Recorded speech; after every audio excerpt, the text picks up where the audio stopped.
J'ai eu un parcours scolaire très chaotique, avec une adolescence très chaotique aussi. J'ai été rapidement livrée à moi-même. J'ai enchaîné les mauvaises fréquentations et les mauvaises décisions, avec notamment un rythme de vie qui tournait autour des sorties, de l'alcool et des drogues. Je me suis rapprochée de certaines personnes qui étaient très tournées vers Dieu, mais j'ai passé des moments à pleurer dans des cages d'escalier parce que j'étais vraiment à bout. J'avais pas de voiture et c'est toi qui as eu la folie de me prêter ta voiture pour ces premiers Je fais un pare-choc, je crois, de mémoire.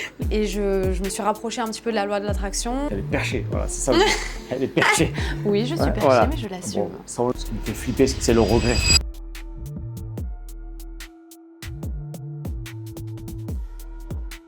Salut à tous et bienvenue dans ce 7e épisode de Visionnaire. Après 4 mois, vous êtes presque 400 abonnés à nous suivre sur les réseaux sociaux. Et là, c'est le moment de rentrer dans une nouvelle ère, dans le Dream Studio. Voilà, un nouveau studio tout beau, tout neuf, qu'on va inaugurer aujourd'hui avec une invitée assez particulière. Il y a quelques semaines, je recevais Jérémy Mésadorian qui partageait ses clés dans l'entrepreneuriat et surtout son alignement professionnel et personnel. Et c'est ce sujet-là qu'on va approfondir aujourd'hui avec Mareva. Mareva, ma femme. Non, ma femme, mon associée et ma partenaire depuis 9 ans. Voilà, donc je suis très heureux et très flatté qu'elle soit ma 7e invitée. Voilà, merci chérie. En plus, le chiffre 7, c'est très particulier. Ah bon? Bon, mais tu vas nous l'expliquer alors. On s'est mariés la 7e année, par exemple. Oui, ben voilà, c'est donc c'est la 7e invitée, 7e année. Faut pas que je rigole fort. Tout est particulier. Donc avec Mareva, on partage beaucoup de choses, voilà, beaucoup de choses dans l'entrepreneuriat, dans le côté professionnel. Et aujourd'hui, on va creuser un petit peu ce côté-là avec elle. Et on a beaucoup traversé de choses ensemble, des réussites, des revers, des incompréhensions. Voilà, tout n'a pas été rose. Ça aussi, on va rentrer un petit peu dans certains détails. Et surtout, aujourd'hui, il y a une quête commune d'alignement professionnel et personnel.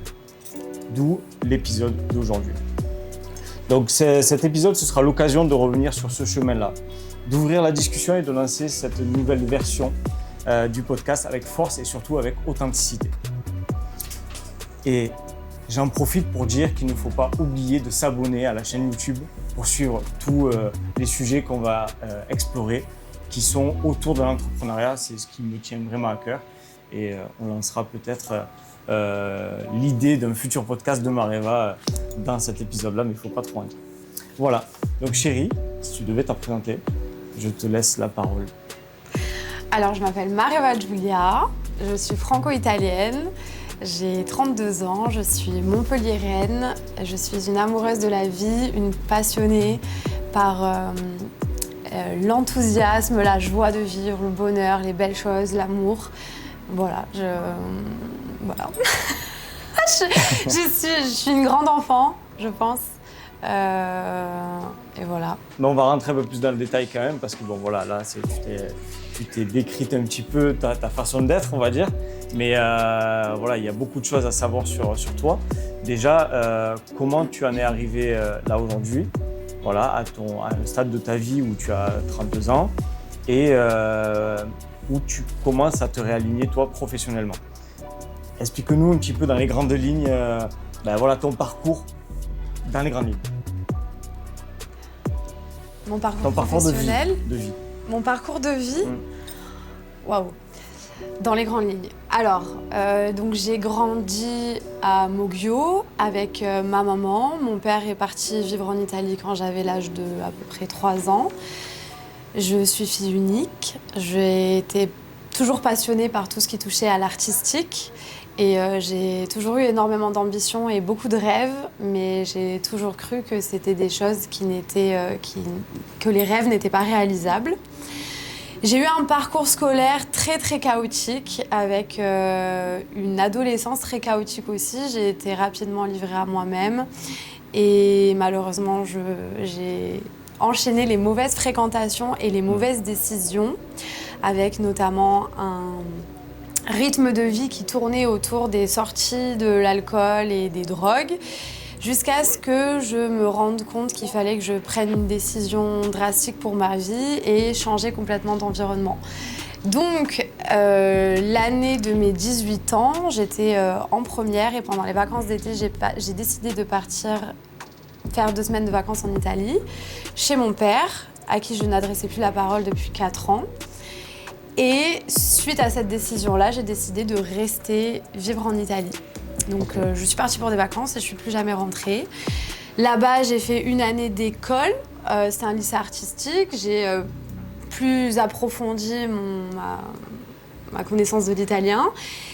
Et après 1 an après avoir vécu chez mon père, j'ai décidé de partir suite à une altercation, on va dire. Et j'ai commencé à travailler en paillote, en plage privée. Enfin, je travaillais déjà avec lui quand... je travaillais déjà en paillote quand j'étais chez mon père. Et je suis donc partie. J'ai continué en tant que barmaid et serveuse dans un autre bar. Et j'ai dû arrêter l'école parce que je travaillais la nuit. Donc j'ai enchaîné ça pendant 3 ans là-bas. J'ai été en couple avec une personne de 20 ans de plus que moi aussi. Et au bout d'un certain moment, j'ai eu l'impression d'avoir fait le tour. Et j'avais besoin de changer d'air et aussi de me rapprocher de ma maman qui avait des gros problèmes de santé à ce moment-là. Donc je suis revenue en France et de nouveau je suis repartie à zéro. Ouais. Et à ce moment-là, je me permets de t'interrompre, comment toi tu te sentais par rapport à toi-même, au plus profond de toi? Quand j'étais en Italie? Ouais, est-ce que tu étais une personne qui était profondément déconnectée, profondément triste? Aujourd'hui, comment tu pourrais t'identifier? Alors, c'est très difficile à dire. Par contre, ce qui s'est passé, c'est que vraiment, quand je suis arrivée là-bas en Italie, j'ai eu complètement une coupure totale sur ma vie d'avant et ma nouvelle vie.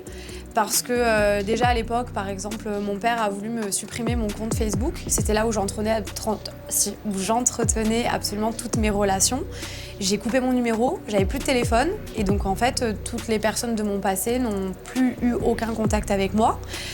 Et en plus de ça, quand j'ai commencé à travailler dans un bar, on a commencé à m'appeler par mon 2e prénom, qui est donc Giulia. Donc on m'appelait Giulia ou Julie.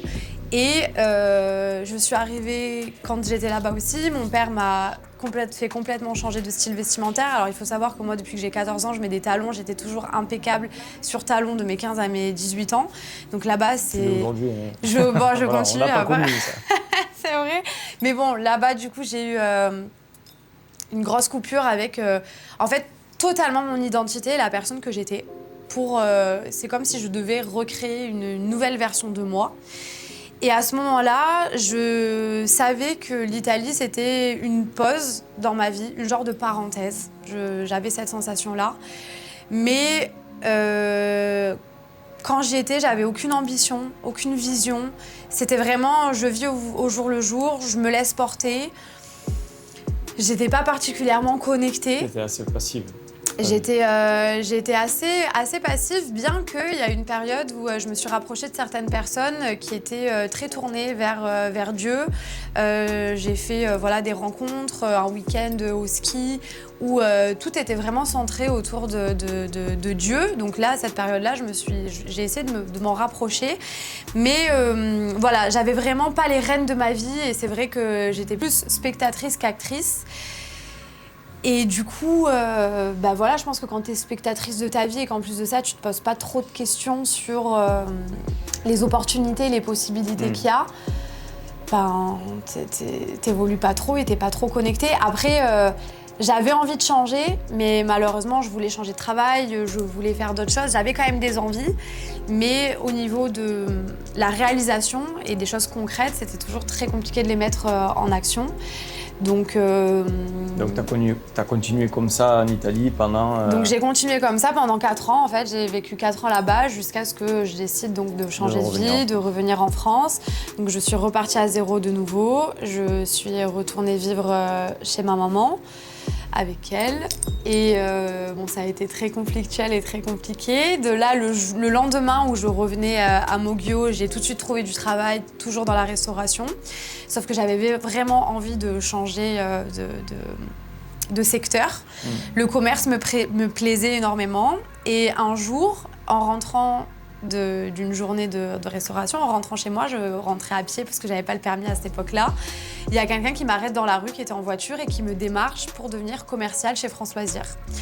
Donc de là, je me dis, bon, bah, pourquoi pas. Tout le monde connaît France Loisirs, je ne sais pas. La génération Alors... Z, je pense pas. Donc France Loisirs, en gros... Qu'est-ce qu'était France Loisirs? Parce que ça, c'était vraiment un boulot assez ingrat. Ouais, c'était pour faire du porte-à-porte, pour vendre des abonnements de livres. Voilà. C'est genre comme une bibliothèque, sauf que tu recevais les livres directement chez toi. Moi, dans mon enfance, la croyance, c'était ces gens-là, il faut surtout pas les faire rentrer chez soi. Ouais, c'est un peu ça. Donc je pense que c'était très complexe. Donc en gros, j'avais pas de fixe. Le matin, on venait, j'avais un point de rendez-vous à Saint-Jean-de-Vétas, donc moi je partais à Moguio déjà, donc en bus faire Moguio-Saint-Jean-de-Vétas, je vous dis pas la galère. Je me levais hyper tôt, j'arrivais là-bas, on avait un point de rendez-vous dans un carrefour. On faisait le point, on buvait un café et après on partait en minivan, donc toute l'équipe avec le manager qui nous déposait bim, bam, boum dans chaque quartier. Ah ouais. On se revoyait le midi, on faisait une pause, on mangeait ensemble. Et le soir, de nouveau, ils nous redispatchaient et ils venaient nous chercher. Et à la fin de la journée, il fallait faire au minimum 1 ou 2 contrats. Et voilà. Et bon, ça a été terrible, c'était très très compliqué parce que y a des jours où tu dois faire le porte-à-porte, il pleut, il fait froid, t'es dehors, tu te manges que des noms tout le temps, c'est très très compliqué.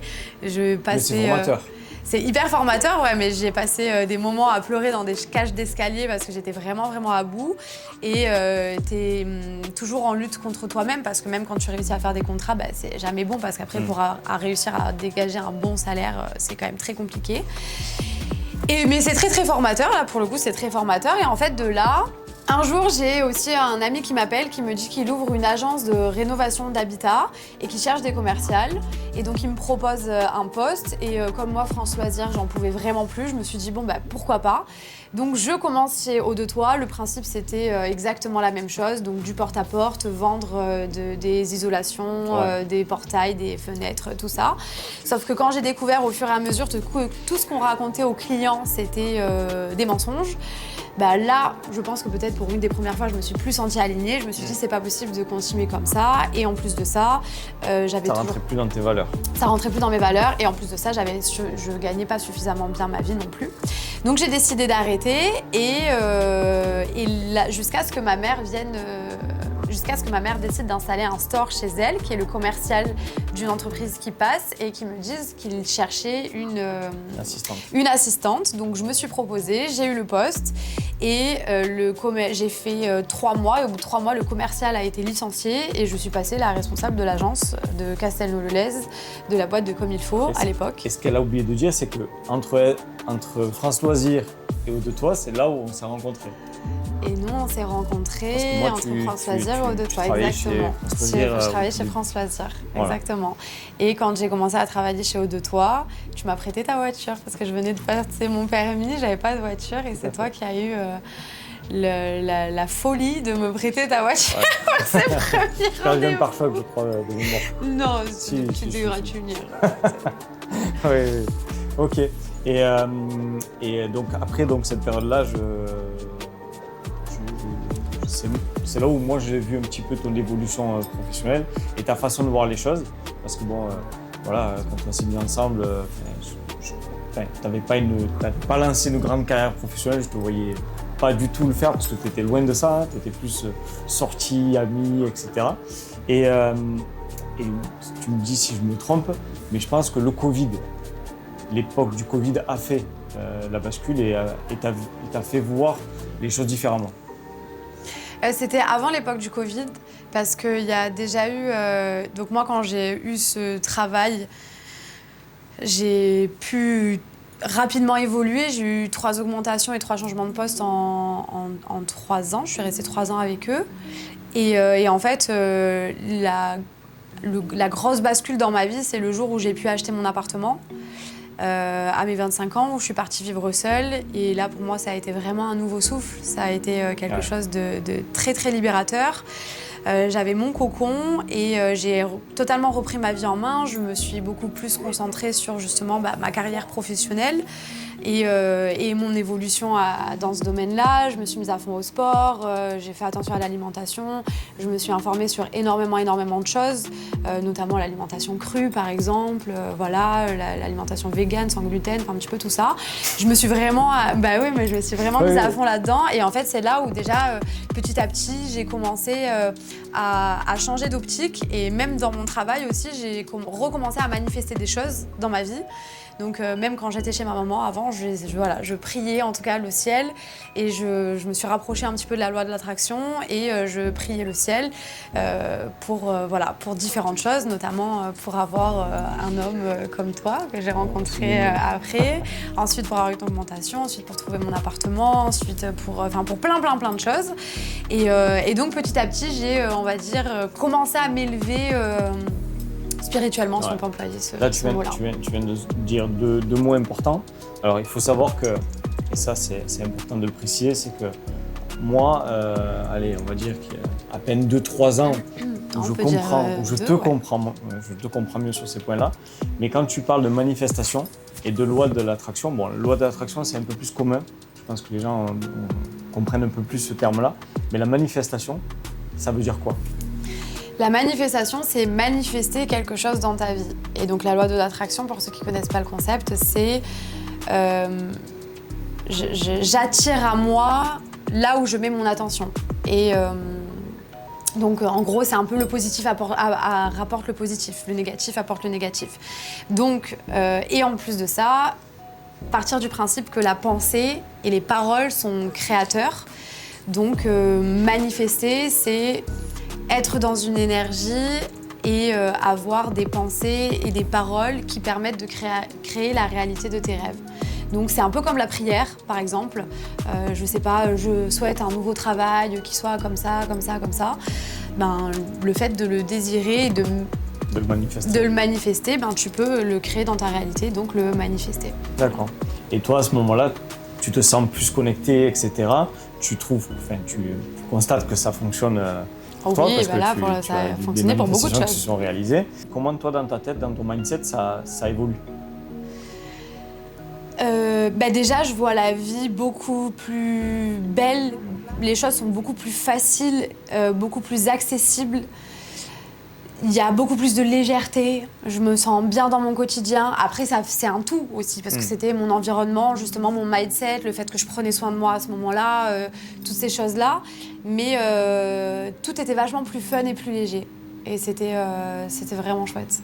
D'accord. Et là arrive la période du Covid. Oui, voilà. Exactement. Et là, on l'a vécu ensemble. On peut le dire maintenant, il y a prescription. On a passé un super moment. C'était trop bien, c'était génial. Pour moi, c'était l'un des seuls moments où j'ai pu déconnecter totalement du travail. C'était la première fois où on passait autant de temps ensemble, toi et moi, parce qu'on n'avait pas passé plus de... Ça faisait 2 ans qu'on était ensemble. De 10 jours ensemble, je crois. Non, ça faisait 3 ans et demi qu'on était ensemble, c'est ça.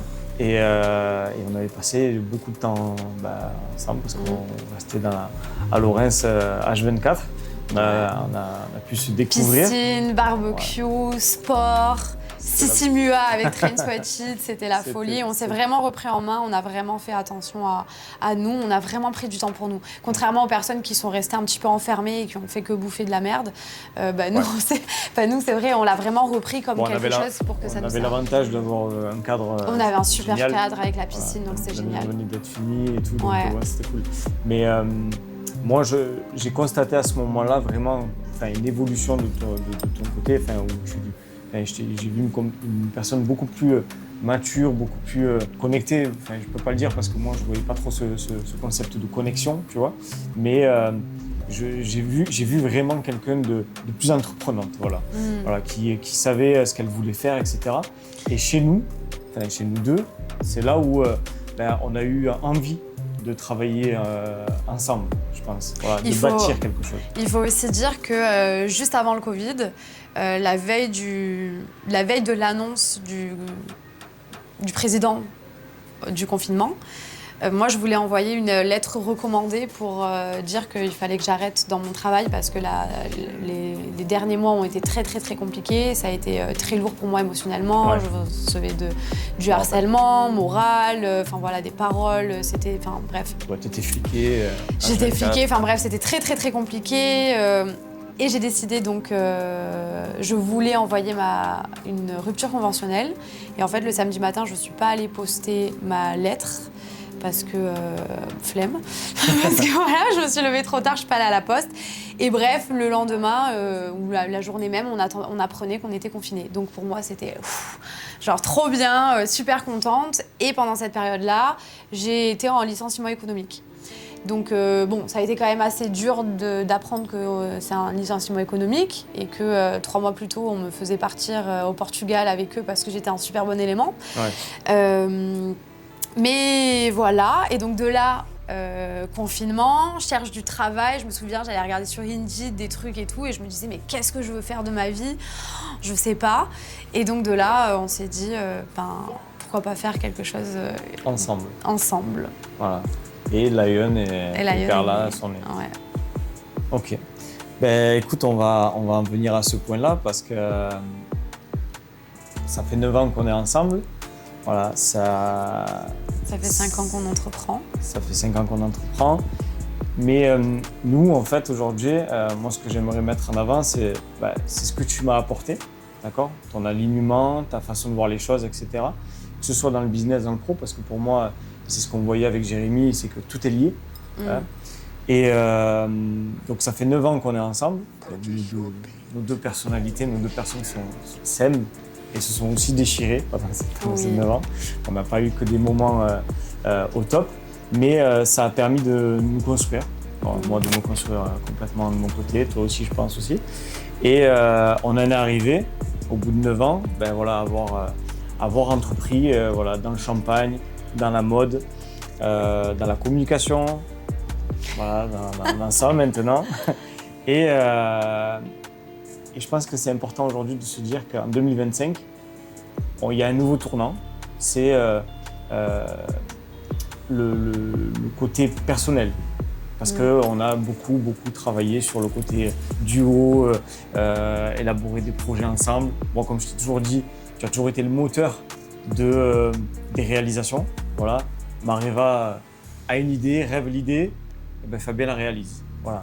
On a toujours fonctionné comme ça, mais je pense qu'on s'est un petit peu oublié de notre côté personnel.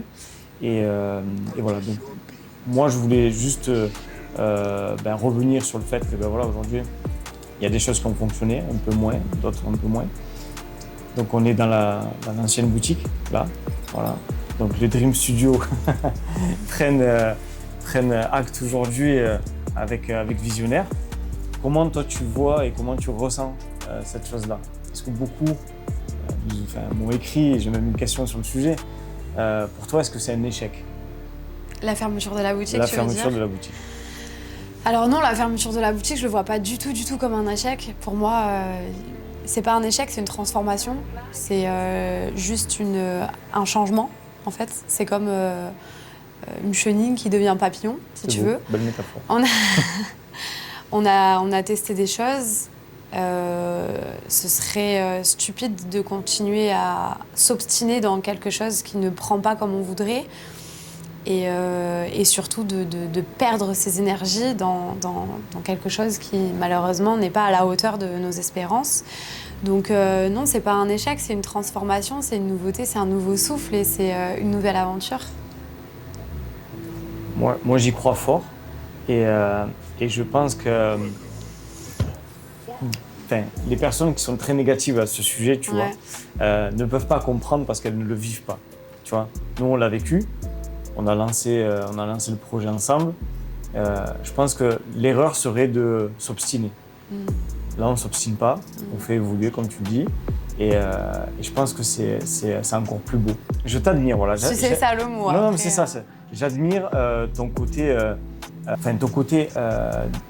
où tu arrives à être aligné en permanence avec ce que tu veux faire. Quitte à faire abstraction de tout ton environnement, même si je sais que des fois émotionnellement c'est compliqué, mais tu es l'une des personnes aujourd'hui dans mon entourage qui est le plus connectée et le plus alignée. Et tu en as beaucoup qui vont, en regardant ça de loin, tu te dis « Non, mais très sec, elle est perchée. » Voilà, c'est ça, elle est perchée. Oui, je suis perchée, voilà. Mais je l'assume. Bon, ça, on le sait que tu es perchée depuis très longtemps. Oui. Tu vois, mais je pense que ça devient, je pense dans l'avenir, une norme. Pourquoi ? Parce qu'en fait, plus tu vas te connecter à tes sentiments, tes émotions, plus ton côté business peut exploser. Et on le voit aujourd'hui. Moi, plus je sais que plus c'est aligné dans ta vie personnelle. Tu fais un gros travail avec moi. Enfin, des fois, moi, je suis pas très réceptif, beaucoup plus maintenant. Mais ça fait un bien fou parce que tu le ressens. Plus tu vas prendre soin de toi, prendre du recul, te remettre en question, poser les choses et arrêter d'être bourrin continuellement. Et en fait, ça va faire évoluer les choses. Voilà. Et ça, aujourd'hui, comment toi tu pourrais apporter un plus à des gens, comment tu pourrais l'amener et à l'expliquer avec des mots plus simples et plus à la portée de tous, que c'est essentiel dans le business, ça.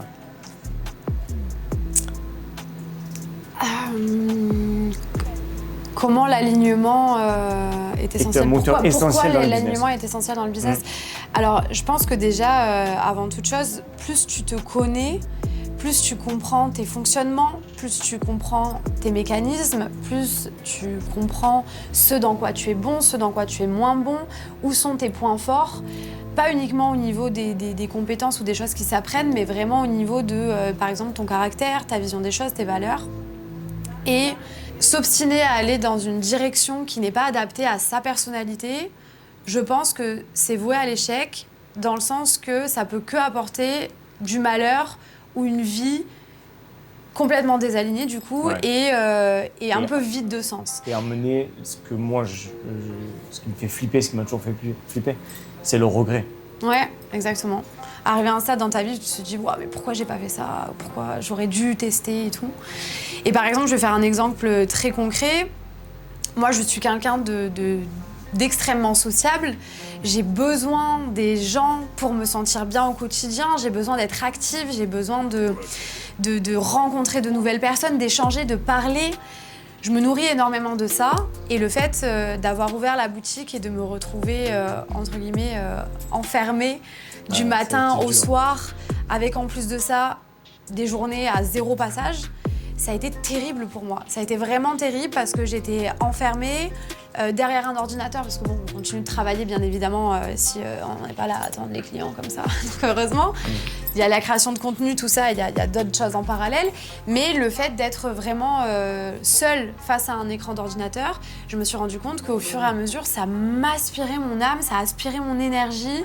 J'étais vidée et jusqu'à ce que je me rende compte et je me dis mais pourquoi je suis là-dedans comme ça, sachant que c'est pas du tout ma personnalité. Moi, au contraire, pour me sentir bien, pour me sentir alignée, pour être rayonnante, j'ai besoin d'aller rencontrer des gens, de parler, d'échanger.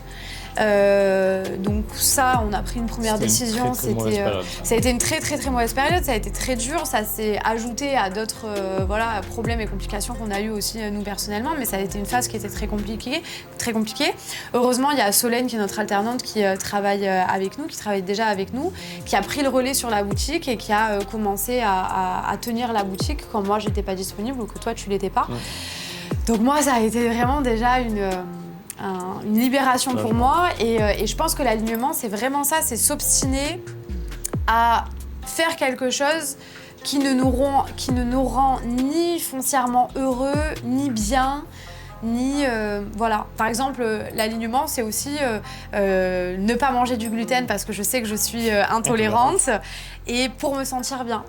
Et ne pas m'obstiner à le faire alors qu'après ça est terrible. Et pour réagir plus le côté business, au niveau du business, si tu veux que les choses évoluent, si toi t'évolues personnellement, il faut forcément que ça évolue aussi dans ton business, mais je pense que les deux sont complètement liés parce que tu peux évoluer au niveau du business mais être malheureux par exemple dans ta vie parce que je sais pas, t'es avec quelqu'un qui te rend pas heureux et donc t'es pas épanoui, et inversement. Et à partir du moment où tu te connais mieux, tu sais quelles sont tes forces, tu sais là où tu peux mettre tes énergies, ben ça va vraiment te permettre d'évoluer à tous les niveaux, quoi. Ouais. Je sais pas si c'était très clair ce que j'ai dit. Si, ça a été. Enfin, pour moi, c'est clair. C'était très clair ce que j'ai dit, vous comprenez? Moi, j'ai vu un énorme changement. Je sais pas si tu t'as rappelé, si tu dois t'en rappeler, mais moi, c'est assez vague, je sais plus trop où c'était. Tu avais fait une sorte de retreat, un week-end dans les bois. Je le dirais très simplement. Oui. Voilà. C'était fin l'année dernière. Ouais, c'est ça. Côté Avignon, je crois. Et bon, moi, je me suis dit, bon, un truc vraiment de perché là. Voilà. Je comprenais pas trop ce que tu allais faire, mais bon, tu sais, moi, je te soutiens dans tout ce que tu veux entreprendre. Et quand tu es revenu, tu m'as parlé de quelque chose, enfin, plein de sujets. Certains, je comprenais, certains pas du tout. Et tu as fait un mood board. Un vision board. Un vision board, voilà. Et ça, aujourd'hui, j'en entends beaucoup parler. Benjamin et Lydia, la dernière fois, en parlaient. Ils l'ont fait en commun, en couple. Et sur ton vision board de l'année dernière, que tu n'as pas refait en 2025. Oui, le digital, parce que j'avais fait la version papier du coup à la retraite holistique et la version digitale qui est sur mon écran de téléphone et d'ordinateur. Ouais. Donc sur ton vision board de 2024, tu as réalisé, je crois, 70-80% de ce que tu avais projeté. Voilà. Et je trouve ça dingue aujourd'hui parce que je trouve que ça devient des outils, tout ça, qui pouvaient, il y a 20 ans, les gens, c'est des perchés, ils fument la moquette, enfin voilà, ils sont fous ces gens. Aujourd'hui, ça devient de vrais outils. Ouais. Toi, pour toi, de ton prisme à toi, dans les années à venir, parce que je pense qu'on va avoir de plus en plus de déconnexion de la réalité avec tous les réseaux, l'IA, etc. Pour toi, ces outils-là, Vision Board, les retreats, c'est toi qui feras mieux le dire que moi, quelle sera la place de tout ça dans l'avenir pour toi? Je pense que c'est déjà en train de grandir et de prendre beaucoup plus de place parce que les gens se rendent compte qu'ils sont justement peut-être déconnectés d'eux-mêmes, déconnectés des gens autour d'eux, déconnectés de leurs émotions parce que le téléphone, mine de rien, ça nous déconnecte vraiment de nos émotions sincères. On passe de moins en moins de temps dans le calme, dans le silence, juste à ressentir, juste à s'écouter, entre guillemets. Et donc, il y a cette déconnexion de la réalité qui amène un petit peu les gens à sombrer dans un état dépressif qui est terrible. Et aujourd'hui, plus que jamais, enfin je dis ça maintenant, mais je pense que dans 5 ans, ça sera encore plus que jamais, on a ce besoin de retour à l'authenticité, à la simplicité de certaines choses. Et les gens comprennent aussi que plutôt que peut-être d'investir dans d'autres choses ou à l'extérieur, il faut se tourner vers l'intérieur. Et quand tu te tournes vers l'intérieur, tu te tournes vers le bien-être. Et ça va passer par différentes choses. Et je pense que le bien-être, c'est au niveau mental, spirituel et physique. Et professionnel aussi, c'est aligné. Ouais. Mais on va dire sur différents plans.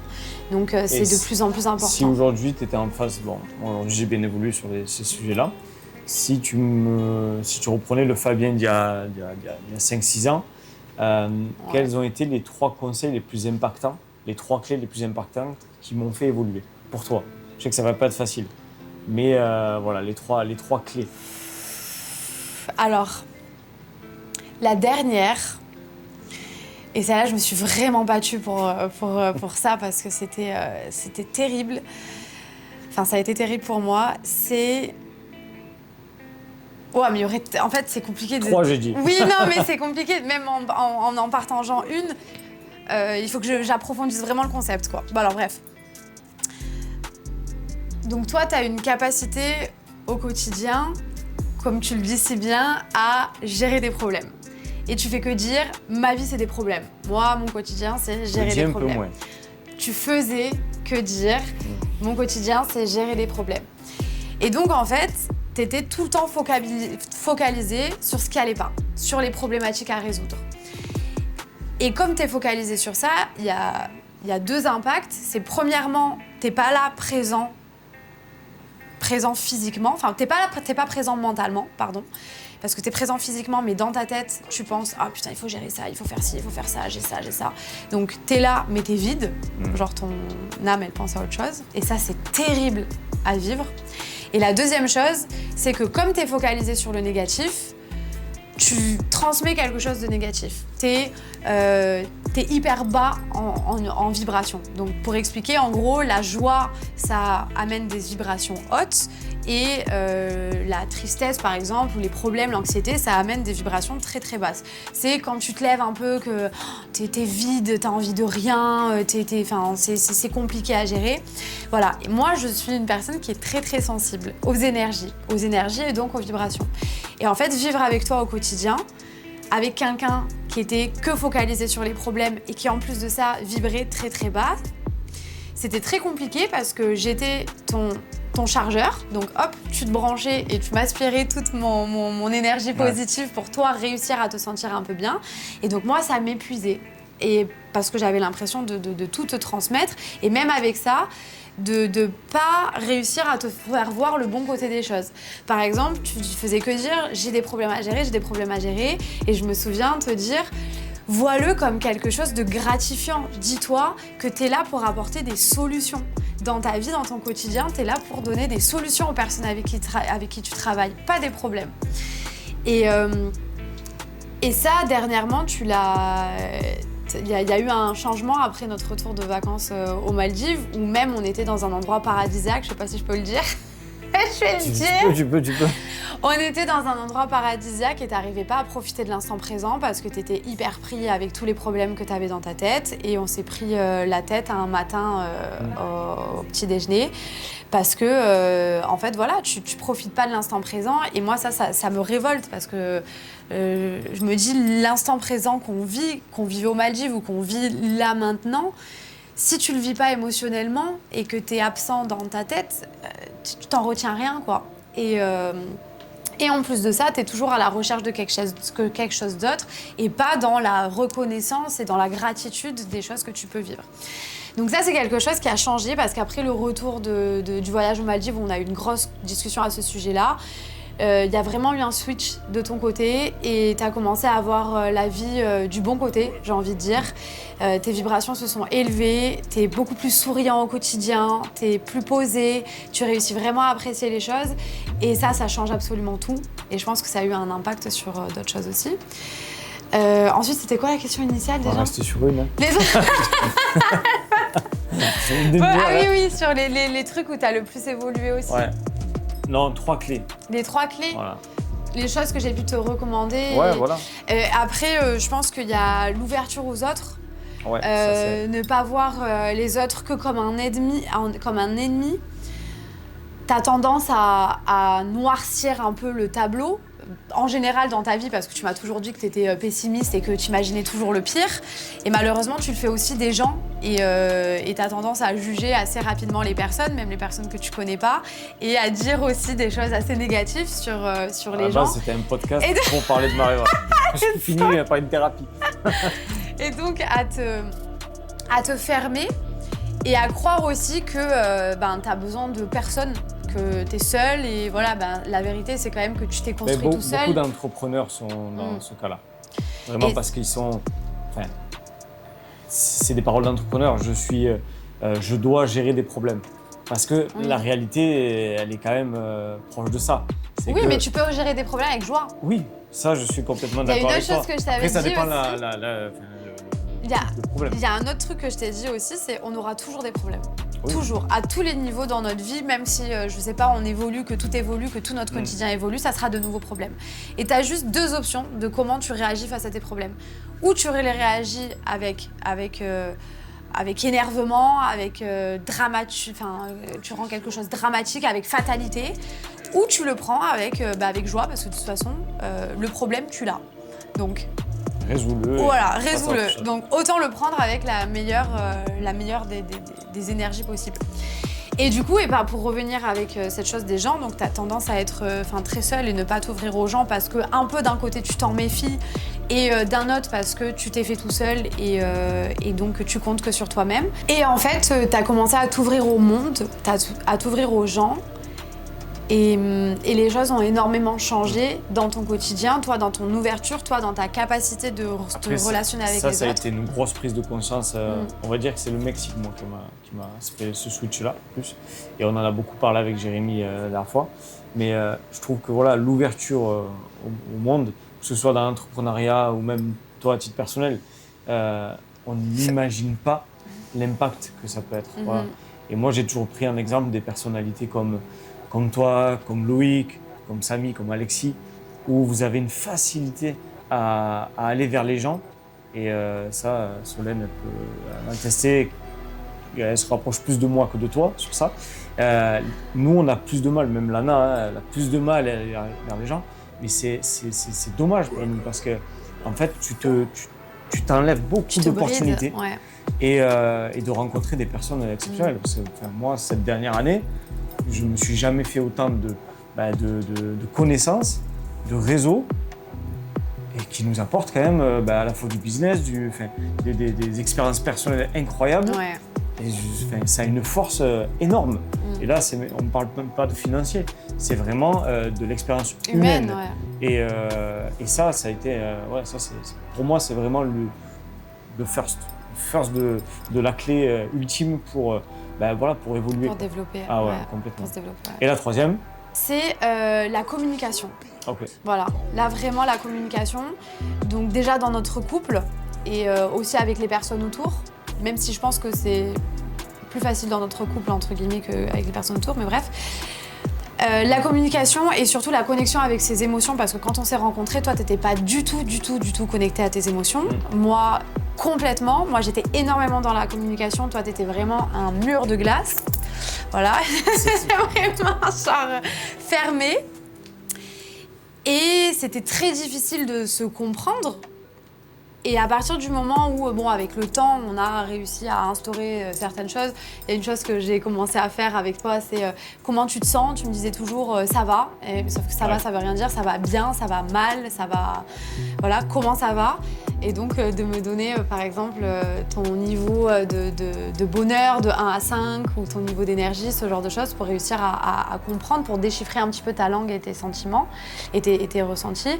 Et en fait le fait que tu te connectes de plus en plus à tes émotions, déjà ça t'a donné une palette beaucoup plus ample. Admettons, si on met les émotions comme des couleurs, moi j'avais, la joie, la tristesse, la colère, le doute. Enfin le doute c'est même pas une émotion, mais voilà, mettons ces 3 trucs.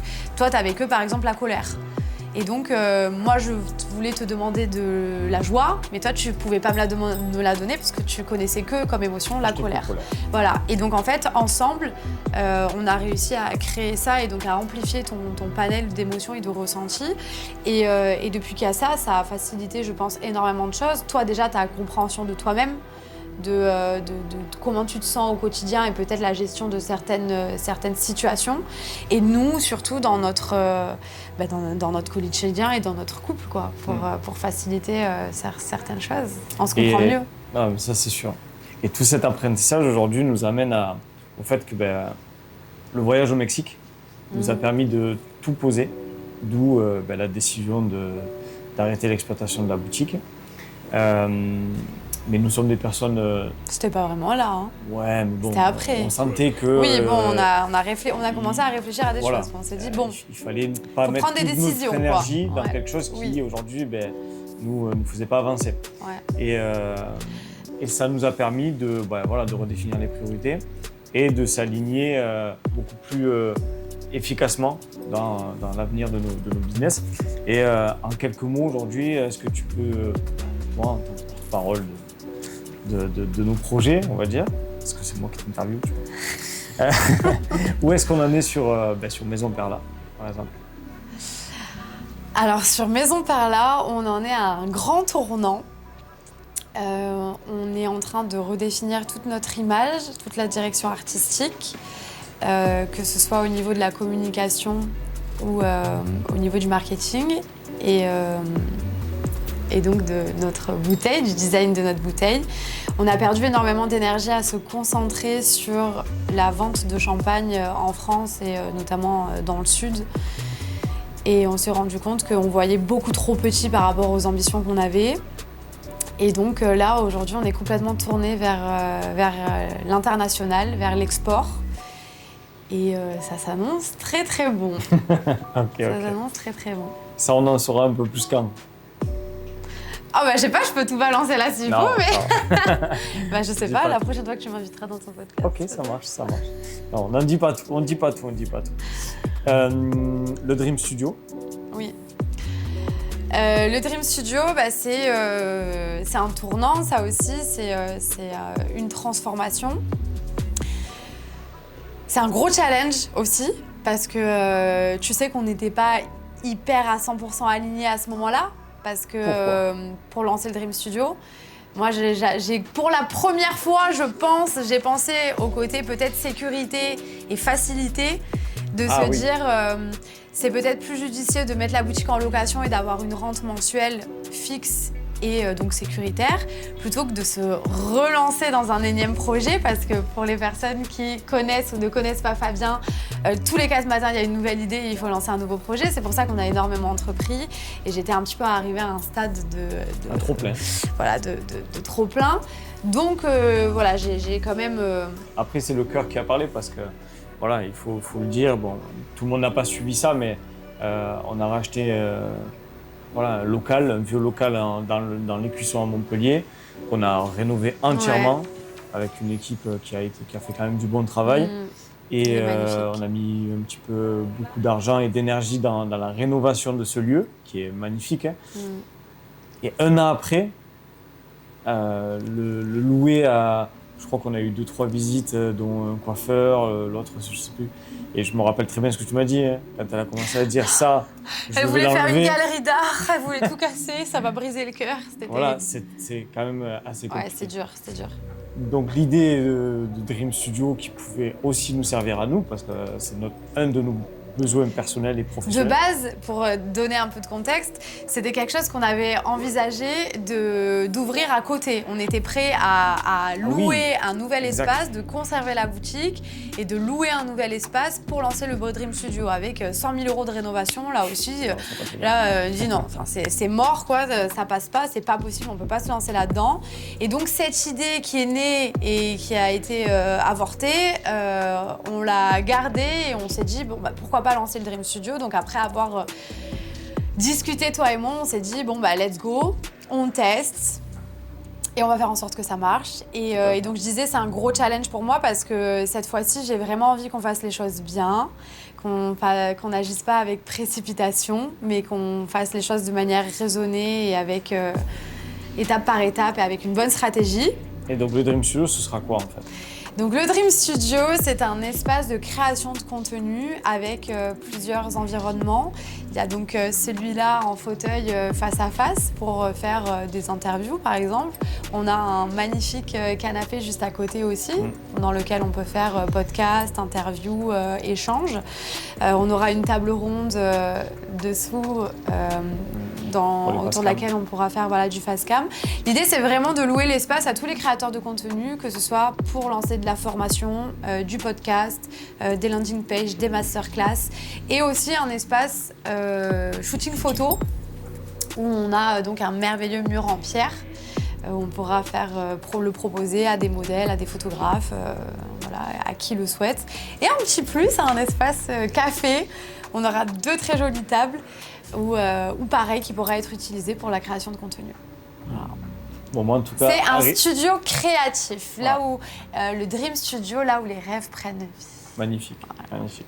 Bon, en tout cas, moi, je voulais te dire que c'était un plaisir de faire tous ces projets avec toi parce que moi, je me régale de monter tous ces projets et je pense qu'on forme un beau duo par rapport à tout ça, même si on arrive chacun à un point, surtout toi. Et moi, je sais t'écouter parce que je sais que tu en as besoin. C'est qu'il y a un tournant personnel aussi à prendre et 2025-2026 seront vraiment des années fortes dans ce sens-là. Et donc là, tu reviens d'Italie. Tu as passé une semaine en Italie, tu es revenu hier, tu es arrivé tard, voilà. Tu as passé une semaine chargée d'émotions, chargée de... Voilà, tu en avais besoin, on était allé 3 semaines avant, mais tu avais besoin d'y retourner parce que tu as ton père, tu as de la famille là-bas et surtout tu as tes amis. Et c'est un endroit où tu te sens bien, où même moi je me sens bien. Oui. Pour toi, entre l'Italie et la France, dans les rapports humains, c'est quoi les 2-3 plus grosses différences qui m'ont, moi, impacté personnellement, en version courte, pas une demi-heure la réponse. Bah dis donc, mais vas-y, si je suis bridée directement. Alors, non, déjà, je trouve que la vie est plus simple sous certains aspects. C'est la relation aux autres et un peu la liberté d'expression. En Italie, on parle fort, on s'exprime beaucoup avec les mains, on est libre d'être soi-même, les gens sont très très apprêtés. Bah, d'ailleurs, les Italiens et les Italiennes sont connus pour être toujours impeccables. Et tu sais que ça a été l'un de mes premiers chocs à moi, la première fois. La première fois que je suis allé en Italie, donc c'était il y a 8 ans, c'est ça, non, la deuxième année, donc c'était il y a 7 ans. Il y a 7 ans, ouais. Et moi, les premières années avec Mareva, je la voyais, bon, c'est pour ça qu'elle m'a plu aussi, elle était très très bien habillée, parfois à la limite du très sexy, mais ça lui allait très très bien, et ça lui va toujours aussi bien. Mais par contre, c'était un ovni en France en fait. Et moi, j'avais une certaine retenue, j'étais pas à l'aise quand on sortait ensemble, quand on se baladait ensemble. Et quand je suis arrivé la première fois en Italie, on a rejoint tes amis, là, j'étais choqué. Hein. Ils sont tous habillés comme ça là-bas, enfin ils sont tous habillés comme ça et il n'y a aucun problème en fait. L'homme va serrer la main à la fille quand c'est la première fois qu'il la rencontre. Il y a un respect, voilà, il y a un respect que tu n'as pas, je ne vais pas en faire une généralité, mais qu'en France on ne voit pas. Et ça c'est un choc culturel alors que c'est nos voisins frontaliers. Hein, donc ouais, ça, je te comprends tout à fait. Totalement, il y a aussi un gros détachement du regard des autres parce que voilà, là-bas, les gens s'habillent comme ils veulent.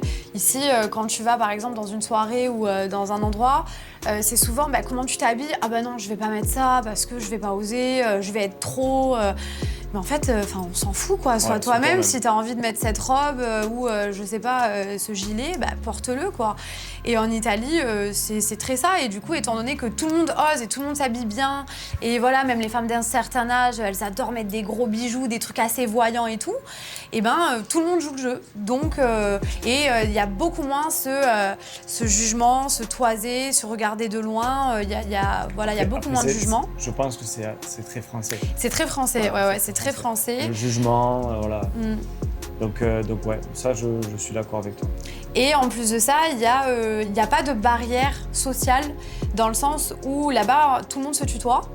Et donc, quand je dis n'importe quoi, quand tu es à la caisse du supermarché ou que tu as un serveur qui arrive, déjà, comme il n'y a pas le vouvoiement, il y a plus cette barrière. Et en plus de ça, les rapports sont tout de suite très directs. En fait, tu agis d'humain à humain.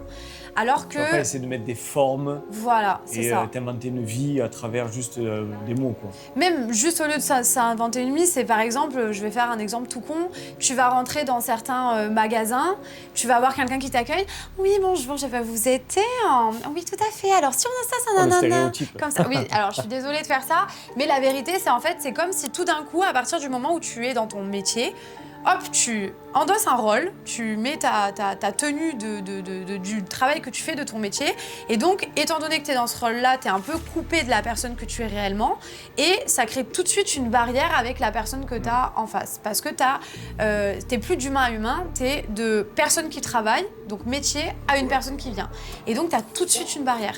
Et ça, comme s'il n'y a pas en Italie, il y a plus de sincérité. T'es plus direct avec les personnes, t'es plus sincère, tu dis les choses beaucoup plus facilement. Et ça, en France, on a beaucoup plus de mal. Donc, il y a un peu moins cette hypocrisie, on va dire. Okay. Donc voilà. Il y en avait un troisième ? Non, c'est bon. C'est trop long. Ça va très bien comme ça. Et un sujet brûlant d'actualité, là, d'accord, que je voulais absolument évoquer parce que, voilà, je dis pas que ça fait parler tout Montpellier non plus, mais voilà, on m'en a parlé et tout. Voilà, mais au moins on clarifie les choses parce que voilà, on sait jamais. Mais donc là, tu as décidé et tu le sais que tu as tout mon soutien pour ça. Tu pars 4 semaines à Bali. Donc à partir du dimanche, donc tu es rentré juste pour une semaine. Oui. Et tu pars à Bali pendant 4 semaines, loin de moi. Et voilà, pourquoi ? Alors pourquoi? Bon déjà, ça fait depuis la fin de l'été dernier, vraiment depuis la rentrée 2024, où je ressens ce besoin, cet appel de partir seule, de partir à l'étranger. C'est depuis toujours que j'ai envie de faire ça. Toi-même, quand tu m'as connue, c'était ah mais je vais aller m'installer à Paris pour faire ci ou ça, ou je veux partir à l'étranger et tout. Ça m'a toujours énormément appelée. Les choses ne se sont pas faites, mais je suis arrivée à un stade où j'ai ressenti vraiment cet appel. Bali, c'est aussi une île qui est très puissante au niveau des énergies. J'y suis déjà allée il y a 10 ans, donc en fait c'est drôle parce que j'étais en 2015 et j'y retourne en 2025. Et quand j'ai vu en fait cette opportunité-là en fin d'année, avec un voyage organisé par une personne que j'avais rencontrée lors d'un événement, je me suis dit que c'était vraiment le moment. Et pourquoi j'ai ressenti cet appel et pourquoi j'en ai surtout eu besoin maintenant, c'est qu'en fait, toi et moi, on partage tout ensemble, on a créé tous nos projets ensemble, on est très souvent ensemble, même si des fois on se voit pas trop, parce que dans le quotidien, en réalité, je dis on est très souvent ensemble. Mais la vérité, c'est qu'on se voit pas forcément, parce que toi, tu fais tes trucs de mon côté et moi, je suis aussi de mon côté. Mais ça fait depuis qu'on vit ensemble, donc 5 ans, que tout tourne un peu autour de l'un et de l'autre. Et sur beaucoup de choses, toi qui es très organisé, très structuré, qui programme absolument tout dans notre vie, et moi qui suis beaucoup plus freestyle et beaucoup plus je me laisse porter, je suis arrivée dans un stade où j'avais vraiment envie un peu de m'extraire de tout ça, de plus penser à ce que je devais faire demain, de plus avoir tout ça d'organisé et de me retrouver un petit peu seule face à moi-même et face à mes décisions, face à la personne que je suis aujourd'hui, parce que je pense que je suis plus du tout la même personne qu'il y a 9 ans, ni même qu'il y a 5 ans. Ni même qu'il y a 2 ans. Donc j'avais vraiment ce besoin de me retrouver seule face à moi-même dans un environnement qui est complètement inconnu, avec personne que je connais autour de moi, pour me recentrer, pour redéfinir ce qui est important pour moi, pour retrouver peut-être mes capacités, qu'est-ce que je suis en mesure de faire quand je suis seule et que personne ne drive entre guillemets ma vie sous certains aspects, bien que je suis totalement indépendante et que je prends mes décisions moi-même. Mais c'est vrai que toi, tu as ce côté très organisation, et moi très souvent j'arrive et je fais qu'est-ce qu'on fait, comment ça se passe pour certaines choses, et ça me va, j'adore, parce que du coup ça me permet d'être totalement dans le lâcher prise en fait, et ça j'adore, et je pense que ça fait aussi l'équilibre de notre couple. Mais là je suis à une phase où étant donné que j'ai envie d'entreprendre des choses seule, qui ne soient pas forcément liées au business qu'on a ensemble, et il faut que je me retrouve seule face à moi-même pour savoir comment je vais entreprendre et quelles sont développer mes capacités, et aussi me recentrer sur moi-même pour m'écouter, pour ralentir dans ma vie, parce qu'on court quand même beaucoup. Et j'ai vraiment besoin de tout mettre en pause, de prendre du recul et de voir la situation un peu de loin pour repartir sur de nouvelles bases. Non, parce qu'après, il y a beaucoup de personnes à qui j'ai pu échanger et le dire, qui, de suite, la réaction, c'est « Ah, mais ça va pas avec moi. » Ça se passe mal, non, mais comme tu le dis, ça aura un impact sur tout, sur toi perso, sur notre couple, etc. Mais pour moi, c'est un impact positif dans le sens où tu vas chercher des réponses à tes questions, des émotions différentes, etc. Qui suis-je pour te dire non? J'ai 2-3 connaissances, potes ou pas potes, mais à qui j'ai pu en parler, mais moi, ils m'ont dit clairement, moi, jamais je la laisse partir. Et ça, je le comprends pas, parce que je me dis, si moi, demain, je te retiens, alors déjà d'une, il y aura une énorme frustration. De deux, pas sûr que tu dises, j'y vais pas quand même. Voilà. Et de trois, je pense que si tu veux perdurer dans le couple aujourd'hui, à l'heure actuelle, il faut que chacun ait ses objectifs, chacun ait ses amphis qui puissent et qui sortent de ce cadre du couple aussi, parce que les couples de nos parents, de nos grands-parents, oui, c'était H24, tu fais ta vie jusqu'à ta mort. Voilà.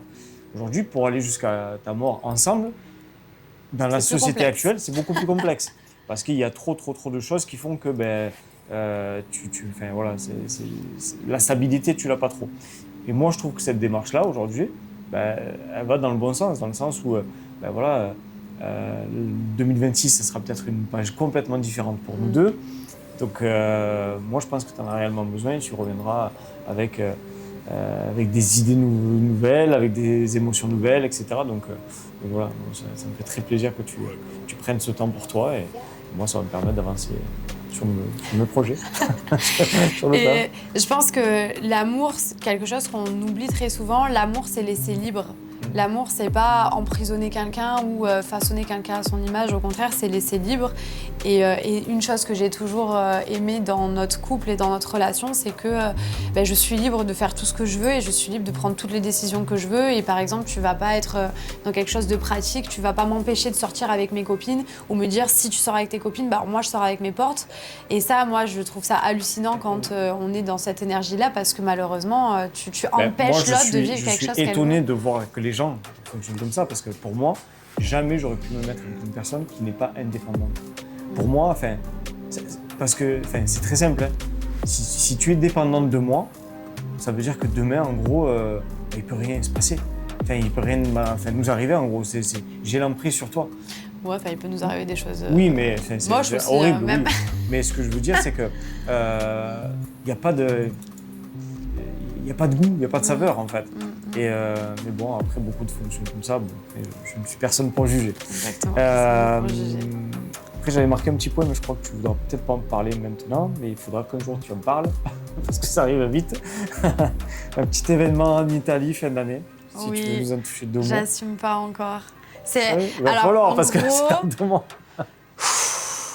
Je vais réaliser un rêve, on va dire ça comme ça, que j'ai toujours eu. Une envie, en tout cas, que j'ai toujours eue, que je n'ai jamais pu réaliser à cause de critères physiques.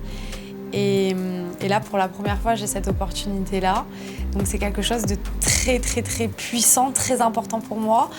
Et comme je pense que je ne suis pas encore dans le plein pouvoir de moi-même, on va dire, de mes capacités, je préfère ne pas en parler parce que j'assume pas encore totalement. D'accord. Bon, restez bien connectés parce que c'est dans pas longtemps. Voilà. Bon, au retour de Bali, il va falloir quand même que tu Oui, ça ira mieux. Bon, écoute, c'était très complet dans le sens où ta vision et ton alignement, pour moi, je voulais le mettre en avant parce que, comme je t'ai dit, tu es l'une des personnes les plus alignées que je connaisse. Ça m'a beaucoup aidé, moi, dans ma démarche d'entrepreneur, dans ma démarche personnelle aussi. Quand je revois des photos, et tu me le dis régulièrement, quand on s'est rencontrés, où j'étais complètement effacé, détaché, je vivais rien. T'étais noir, t'étais sombre, t'avais le regard sombre. Ouais, mais je pense qu'on a tous parfois des lourds passés. Bien sûr. Moi, j'ai un passé très complexe, comme toi. Hein. C'est pas facile quand t'as pas les clés. Voilà. Bien sûr. Toi, t'es allé les chercher toute seule. Hein, c'est personne t'es allé les chercher auprès de gens. Tu as beaucoup écouté de podcasts. Tu as fait des formations et tu as entrepris des choses pour ça. Moi, non. J'ai toujours été très passif. Et merci de m'avoir apporté tout ça parce que je ne saurais pas aller les chercher, clairement. Mais c'est important aujourd'hui d'être aligné, connecté, etc. Et je sais que tu es en train de lancer, parce que ça va se passer la semaine prochaine, un event par rapport à ça. Bravo, félicitations, parce que c'est toi seul que tu l'as fait. Et je ne sais pas si tu vas en toucher 2 mots, ou pas du tout. Oui, je peux en parler parce que c'est le premier événement d'une suite, j'espère. Enfin, c'est le premier événement d'une série. Une longue série, je te souhaite. J'espère. Et donc, ça s'appelle The Flowboat. C'est un événement que j'organise sur un bateau, donc sur un yacht, qui va mêler bien-être, détente, fun et introspection. Donc voilà, je suis très heureuse. Toutes les informations, on va mettre le compte juste en dessous là. Je suis très heureuse parce que j'avais vraiment envie de me connecter avec des personnes qui sont sur la même vibe que moi et de pouvoir partager ça et aussi de casser un petit peu le côté si t'es spirituel ou que tu fais du développement personnel ou que voilà, t'es un peu perché, t'es forcément une baba cool qui va aimer un certain type d'événements ou de rencontres, alors que non, on peut être spirituel, connecté, prendre soin de soi, aimer les belles choses, aimer le luxe aussi. J'ai beaucoup moi-même essayé de choisir entre, par exemple, des choses un peu plus luxueuses ou des choses un petit peu plus simples. Et parce que j'adore les deux, en fait, j'adore l'insimplicité de l'instant et les belles choses aussi. Et pendant longtemps, je me suis un petit peu révoltée de devoir choisir une chose ou l'autre. Et aujourd'hui, j'ai accepté que non, en fait, j'aimais les deux et que je pouvais tout simplement les unir. Et je pense que beaucoup de personnes, en tout cas, ressentent peut-être ce sentiment de dualité dans ça ou dans d'autres choses. Et donc, j'ai voulu les unir et donc, voilà, organiser cette rencontre entre femmes pour la première édition qui sera mixte bientôt, qui mêlera donc rituel, méditation, baignade en pleine mer, musique, voilà, bronzage. Beau programme en Voilà, perspective. ça va être vraiment génial et je suis trop contente parce que du coup il est plein et ça va être génial. Tu as tout booké en l'espace de 2 semaines, tu as lancé ça, tu as fait énormément de vues. Tu as été suivi par une personne qui a je ne sais pas combien d'abonnés. 2 millions d'abonnés. Enfin, je pense qu'aujourd'hui, ça met en lumière réellement le besoin de certaines personnes de prendre une pause. Une du temps pour soi, de ralentir. Et de se mettre en priorité dans une société où aujourd'hui, en fait, tu regardes les autres, la vie des autres, en permanence. Tu juges les autres. Voilà. Et par contre, tu te considères presque même plus. Et il y a des personnes qui passent à côté de leur vie et c'est malheureux. Donc c'est bravo. Merci, bravo, mon cœur. Je suis fier de toi. Et on se rend compte de vraiment l'importance de ralentir dans son quotidien parce qu'on a toujours tendance à avoir toujours la tête dans le guidon et se dire non mais le bien-être ou le moment pour soi, ça passe en dernier plan. Et je pense qu'au contraire, à partir du moment où tu mets ton bien-être en priorité dans ta vie, il y a tout qui se transforme. Tu as les idées beaucoup plus claires, tu as une vision plus claire. Et donc c'est important de savoir ralentir pour se ressourcer aussi. Donc voilà, et juste une petite chose que j'aimerais aussi rajouter, c'est, parce qu'on parle beaucoup d'alignement, c'est quand tu commences à te diriger vers ce qui est fait pour toi, les choses s'emboîtent beaucoup plus facilement. Et on le voit notamment avec la boutique ou avec Lion. Franchement, on a mis des énergies monstrueuses pour lancer tout ça et ça n'a jamais pris comme on le voulait. Et là, en fait, j'ai organisé l'événement et pour moi, en tout cas, avec une facilité, une simplicité et juste du kiff. Et ça s'est rempli assez facilement et c'est là où je me dis waouh, mais quand t'es aligné, quand t'es sur la bonne voie, la vie c'est comme un puzzle et tu trouves toutes les pièces qui s'emboîtent les unes avec les autres. Et c'est là où tu comprends aussi que ça c'est le bon chemin. Donc je dis pas qu'il faut baisser les bras au premier obstacle, non. Enfin, il y a toujours des obstacles, se remettre en question, c'est pas une fatalité, voilà. Et il faut faire preuve, je pense aussi d'humilité, de dire voilà, je vais pas dans la bonne direction. Pose-toi 2 minutes, écoute-toi, comme tu le fais. Toi, tu as des petits rituels le matin, voilà, d'écrire, voilà, de prier, etc., qui vont faire que tu vas te dire, mais en fait, je vais tester différemment et on va voir ce que ça dit. Non, mais c'est hyper important. Et c'est puissant. Je voulais juste dire aussi que c'est pas parce que, il y aura toujours des obstacles, même si le chemin est fait pour toi et que les choses sont plus faciles.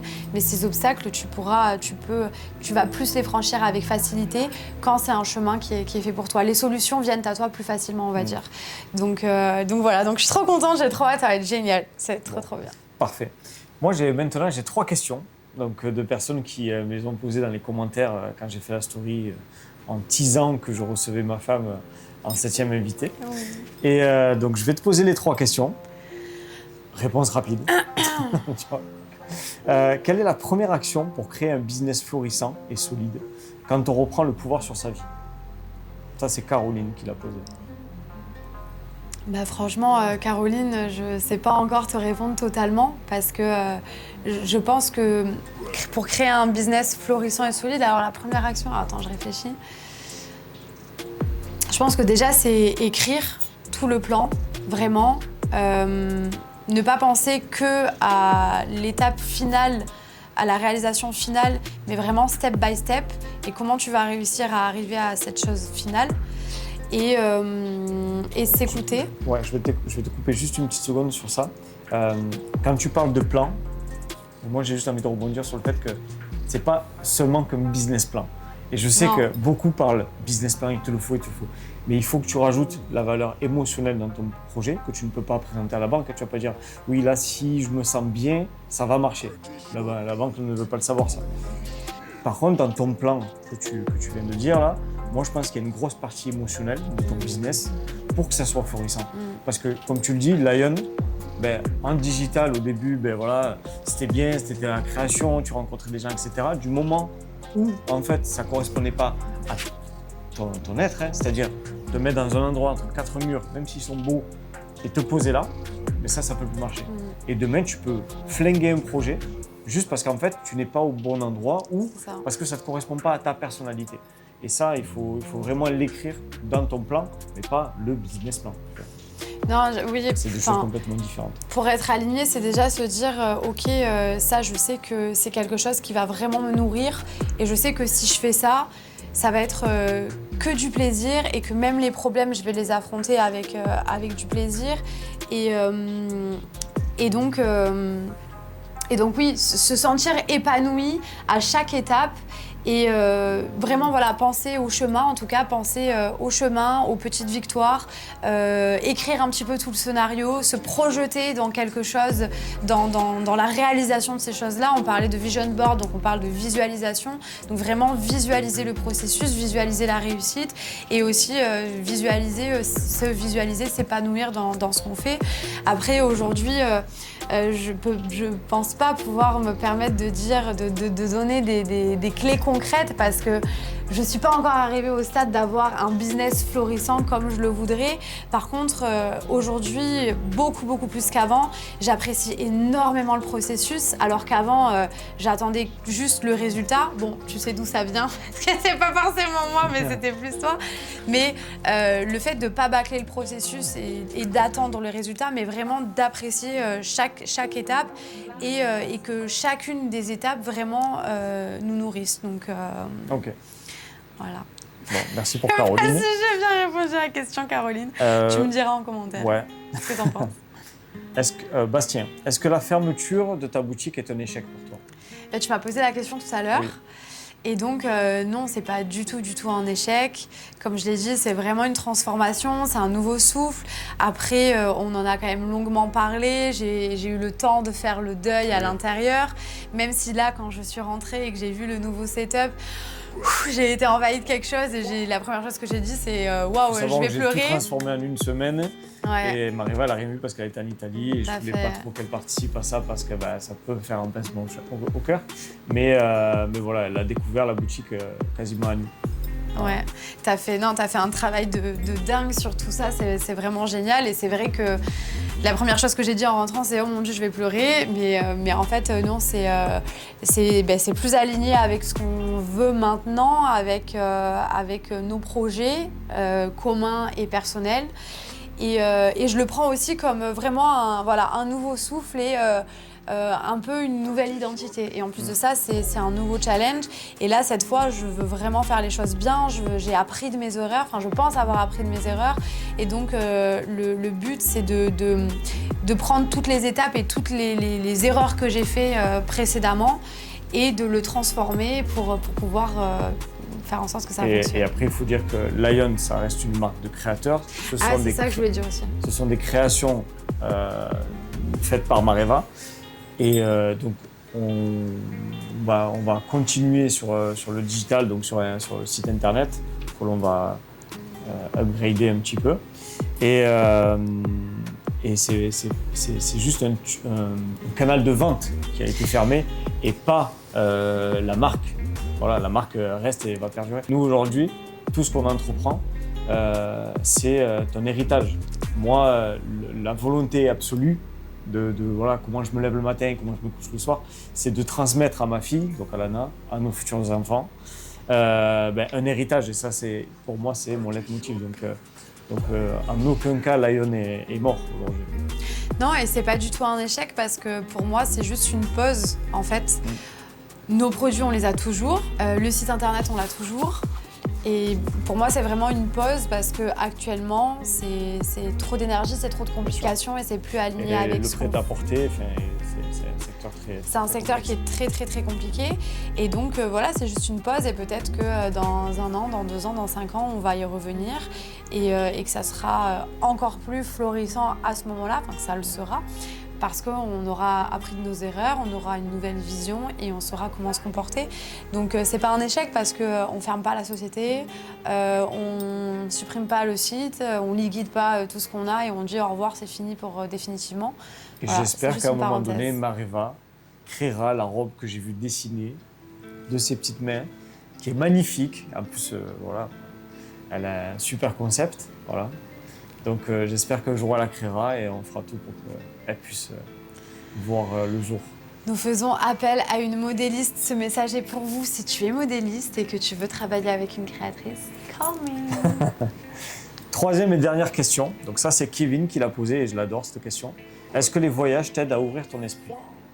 Oui, bien sûr. Bien sûr, c'est très enrichissant. Ça permet déjà de déconnecter de son environnement, de son quotidien.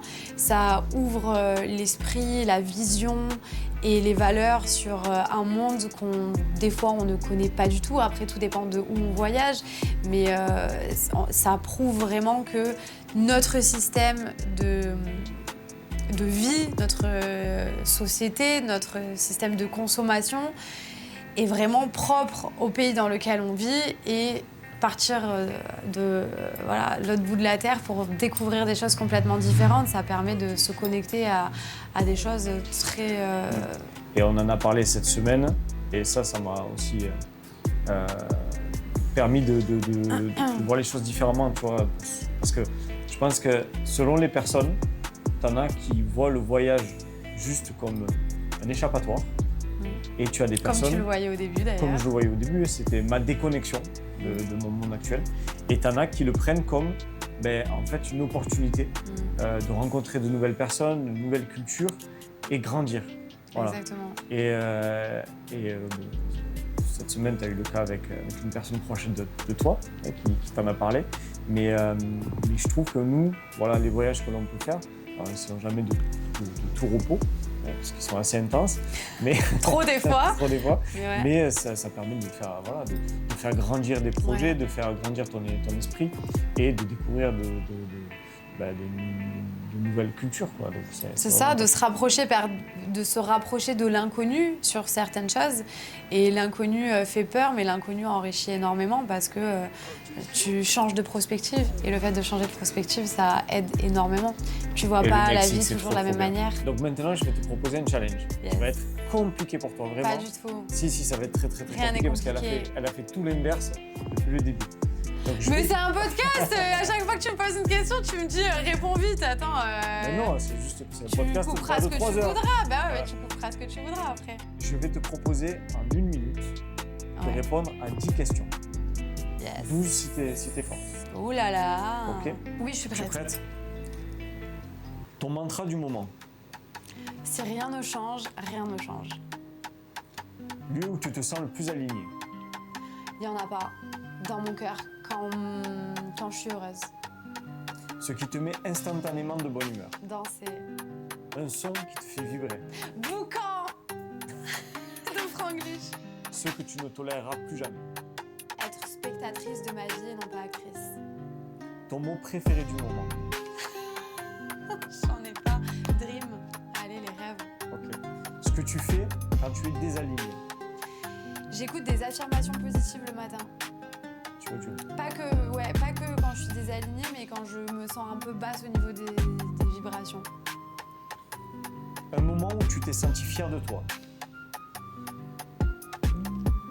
Franchement, c'est trop dur de répondre à cette question. Un conseil à toi-même à 20 ans. À 20 ans, j'étais en Italie. Continue de rêver, n'abandonne pas tes rêves et vas-y, fonce en fait. Enfin, t'es là pour vivre, donc ne sois pas spectatrice, mais agis et vois plus grand que ce que t'es en train de faire.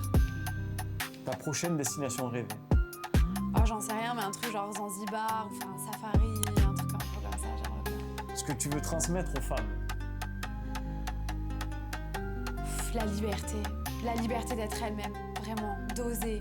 Et ouais, la liberté d'être elle-même. Et la dernière, ton rêve fou dans les 5 prochaines années?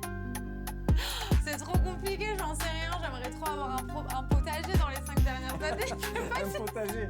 Ok. C'est pas Le rêve si le plus fou. C'est pas si fou que ça. Après, peut-être quelque chose de plus fou. Non, dans les 5 prochaines années, j'espère vraiment pouvoir vivre pleinement de tous les projets que j'ai entrepris. Parfait, mon cœur. Bon, en tout cas, c'était un plaisir de te recevoir pour ce 7e épisode. Merci. Voilà, tu as été une invitée exceptionnelle, bavarde et exceptionnelle.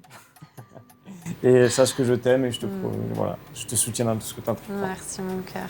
Merci.